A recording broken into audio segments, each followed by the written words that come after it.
Chapter 1. Looking Glass House.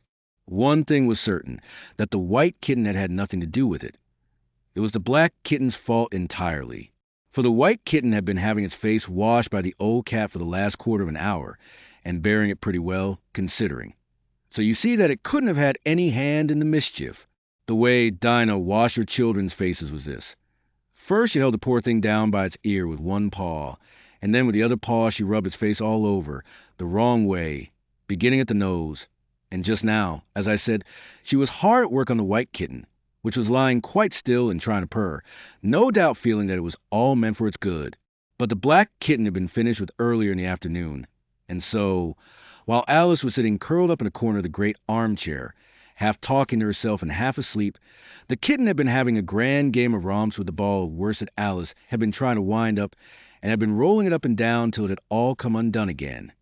And there it was, spread over the hearthrug, all knots and tangles, with the kitten running after its own tail in the middle. "Oh, you wicked little thing!" cried Alice, catching up the kitten and giving a little kiss to make it understand that it was in disgrace. "Really, Dinah ought to have taught you better manners.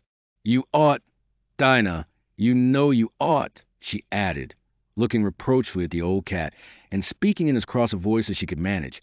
And then she scrambled back into the armchair, taking the kitten and the worsted with her, and began winding up the ball again. But she didn't get on very fast, as she was talking all the time, sometimes to the kitten and sometimes to herself. Kitty sat very demurely on her knee, pretending to watch the progress of the winding, and now and then putting out one paw and gently touching the ball, as if it would be glad to help, if it might. "Do you know what tomorrow is, Kitty?" Alice began. "You have guessed if you've been up in the window with me. Only Dinah was making you tidy, so you couldn't. I was watching the boys getting in sticks for the bonfire, and it wants plenty of sticks, Kitty, only it got so cold, and it snowed so they had to leave off. Never mind, Kitty, we'll go and see the bonfire tomorrow." Here Alice wound 2 or 3 turns of the worsted around the kitten's neck, just to see how it would look. This led to a scramble, in which the ball rolled down upon the floor, and yards it got unwound again. "Do you know I was so angry, Kitty," Alice went on as soon as they were comfortably settled again, "when I saw all the mischief you've been doing. I was very nearly opening the window, and putting you out into the snow. And you'd have deserved it, you little mischievous darling. What have you got to say for yourself? Now don't interrupt me," she went on, holding up one finger. "I'm going to tell you all your faults. Number 1, you squeaked twice while Dinah was washing your face this morning. Now you can't deny it, Kitty. I heard you. What's that you say?" Pretending that the kitten was speaking. "Her paw went into your eye? Well, that's your fault, for keeping your eyes open. If you'd shut them tight up, it wouldn't have happened. Now don't make any more excuses. But listen. Number 2, you pulled Snowdrop away by the tail, just as I had put down the saucer of milk before her. What? You were thirsty, were you? How do you know she wasn't thirsty too? Now, for number 3, you unwound every bit of the worsted, while I wasn't looking. That's 3 faults, Kitty, and you've not been punished for any of them yet. You know I'm saving up all your punishments for Wednesday week. Suppose it saved up all my punishments," she went on, talking more to herself than the kitten. "What would they do at the end of the year? I should be sent to prison, I suppose, when the day came. Or, let me see, suppose each punishment was to be going without a dinner. Then, when the miserable day came, I should have to go without 50 dinners at once. Well, I shouldn't mind that much. I'd far rather go without them than eat them. Do you hear the snow against the window panes, Kitty? How nice and soft it sounds. Just as if someone was kissing the window all over outside. I wonder if the snow loves the trees and fields, that it kisses them so gently, and then it covers them up snug, you know, with a white quilt. And perhaps it says, 'Go to sleep, darlings, till the summer comes again.' And when they wake up in the summer, Kitty, they dress themselves all in green and dance about whenever the wind blows." "Oh, that's very pretty," cried Alice, dropping the ball of worsted to clap her hands. "And I do so wish it was true. I'm sure the woods look sleepy in the autumn, when the leaves are getting brown. Kitty, can you play chess? Now, don't smile, my dear. I'm asking it seriously, because when we were playing just now, you watched just as if you understood it. And when I said check, you purred. Well, It was a nice check, Kitty, and really I might have won, if it hadn't been for that nasty night that came wiggling down among my pieces. Kitty, dear, let's pretend. And here I wish I could tell you half the things Alice used to say, beginning with her favorite phrase, let's pretend. She had quite a long argument with her sister only the day before, all because Alice had begun with, let's pretend we're kings and queens. And her sister, who liked being very exact, had argued that they couldn't, because there were only two of them, and Alice had been reduced at last to say, well, you could be one of them then, and I'll be all the rest. And once she had really frightened her old nurse by shouting suddenly in her ear, Nurse, do let's pretend that I'm a hungry hyena and you're a bone. But this is taking us away from Alice's speech to the kitten. Let's pretend that you're the Red Queen, Kitty. Do you know, I think if you sat up and folded your arms, you'd look exactly like her. Now do try, there's a deer. And Alice got the Red Queen off the table and set it up before the kitten as a model for her to imitate. However, the thing didn't succeed, principally, Alice said, because the kitten wouldn't fold its arms properly. So, to punish it, she held it up to the looking glass, that it might see how sulky it was. And if you're not good directly, she added, I'll put you through into Looking Glass House. How would you like that? Now, if you'll only attend, Kitty, and not talk so much, I'll tell you all my ideas about Looking Glass House. First, there's a room you can see through the glass. That's just the same as our drawing room. Only the things go the other way. I can see all of it when I get upon a chair, all but the bit behind the fireplace.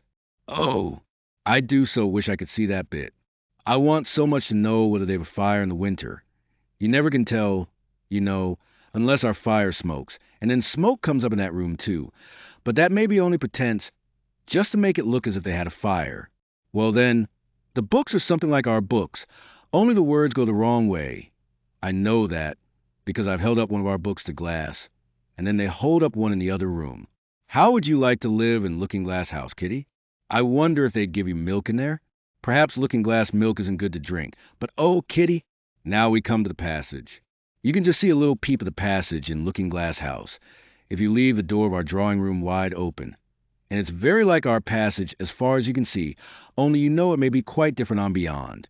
Oh, Kitty, how nice it would be if we could only get through into Looking Glass House. I'm sure it's got, oh, such beautiful things in it. Let's pretend there's a way of getting through into it. Somehow, Kitty, let's pretend the glass has got all soft like gauze, so that we can get through. Why, it's turning into a sort of mist now, I declare. It'll be easy enough to get through. She was up on the chimney piece while she said this, though she hardly knew how she had got there. And certainly the glass was beginning to melt away, just like a bright silvery mist. In another moment Alice was through the glass, and had jumped lightly down into the looking-glass room. The very first thing she did was to look whether there was a fire in the fireplace, and she was quite pleased to find that there was a real one, blazing away as brightly as the one she had left behind. So I shall be as warm here as I was in the old room, thought Alice. Warmer, in fact, because there'll be no one here to scold me away from a fire. Oh, what fun it'll be when they see me through the glass in here, and can't get at me. Then she began looking about, and noticed that what could be seen from the old room was quite common and uninteresting, but that all the rest was as different as possible.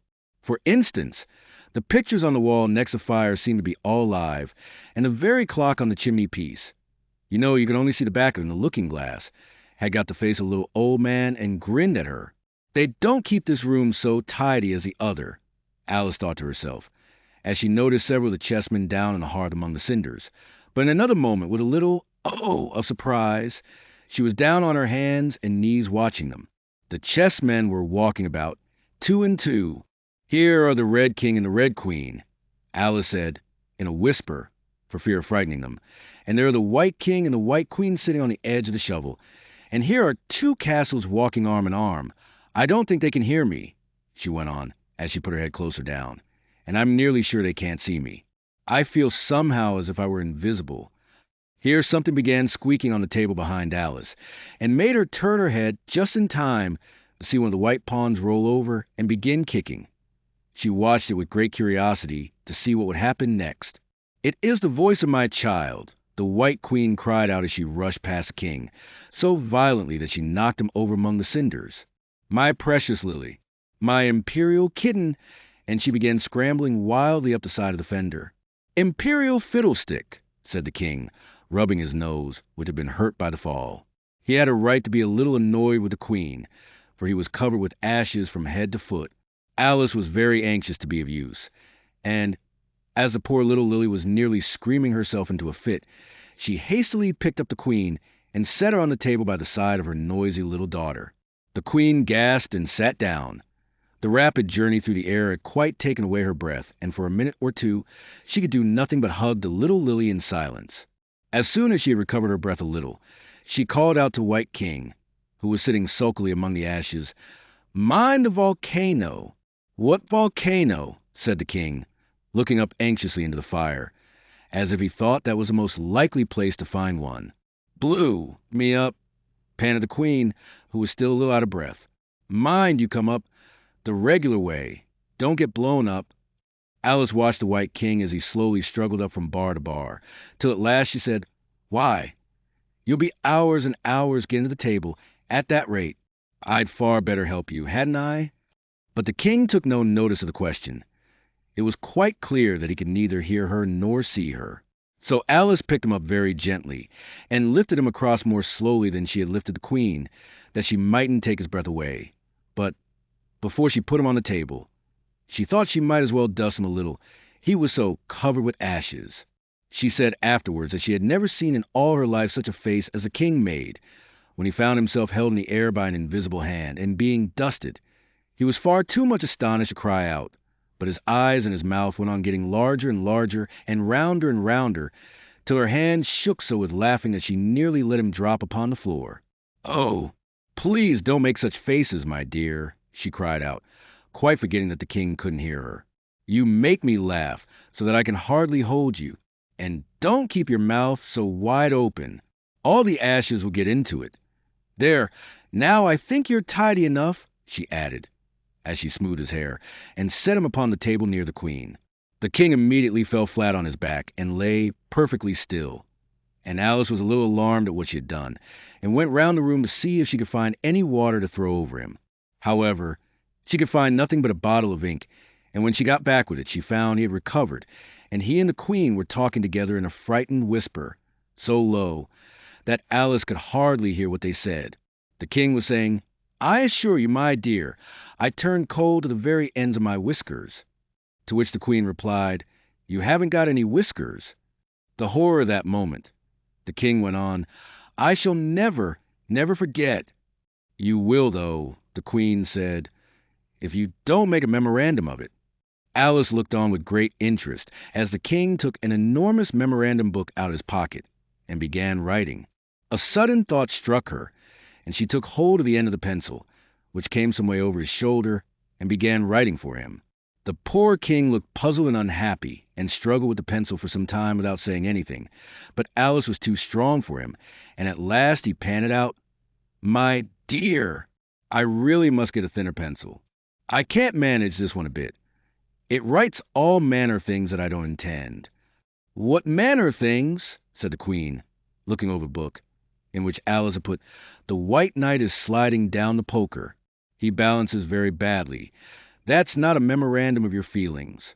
There was a book lying near Alice on the table, and while she sat watching the White King, for she was still a little anxious about him, and had the ink all ready to throw over him, in case he fainted again, she turned over the leaves to find some part that she could read. "For it's all in some language I don't know," she said to herself. It was like this: that Ikarebage. Severals 8 DNA, Gillerb Sawti. Ibar 8 NIL McDNA Eric did. Severgrab 8 Eruismum LLA. That a Barchuo start Emum 8 DNA. She puzzled over this for some time, but at last a bright thought struck her. Why, it's a looking-glass book, of course. And if I hold it up to a glass, the words will all go the right way again. This was the poem that Alice read. Jabberwocky, 'twas brillig in the slithy toves, did gyre and gimble in the wabe. All mimsy were the borogoves, and the mome wraths outgrabe. Beware the jabberwock, my son, the jaws that bite, the claws that catch. Beware the jubjub bird, and shun, the frummiest bandersnatch. He took his vorpal sword in hand. Long time the Manx own foe he sought. So rested he by the tum-tum tree, and stood a while in thought. And as in uffish thought he stood, the Jabberwock, with eyes of flame, came whiffling through the tulgey wood, and burbled as it came. 1, 2, 1, 2, and through. The vorpal blade went snicker-snack. He left it dead, and with its head he went galumphing back. And hast thou slain the Jabberwock? Come to my arms, my beamish boy. O frabious day! Call, Lou, Calais! He chortled in his joy. 'Twas brillig, and the slithy toves did gyre and gimble in the wabe. All mimsy were the borogoves, and the mome wraths outgrabe. It seems very pretty, she said when she had finished it, but it's rather hard to understand. You see, she didn't like to confess, even to herself, that she couldn't make it out at all. Somehow it seems to fill my head with ideas. Only I don't exactly know what they are. However, somebody killed something. That's clear at any rate. But, oh, thought Alice, suddenly jumping up, if I don't make haste, I shall have to go back through the looking-glass before I've seen what the rest of the house is like. Let's have a look at the garden first. She was out of the room a moment and ran downstairs. Or at least, it wasn't exactly running, but a new invention of hers for getting downstairs quickly and easily, as Alice said to herself. She just kept the tips of her fingers on the handrail and floated gently down without even touching the stairs with her feet. Then she floated on to the hall and would have gone straight out at the door in the same way if she hadn't caught hold of the doorpost. She was getting a little giddy with so much floating in the air, and was rather glad to find herself walking again in the natural way.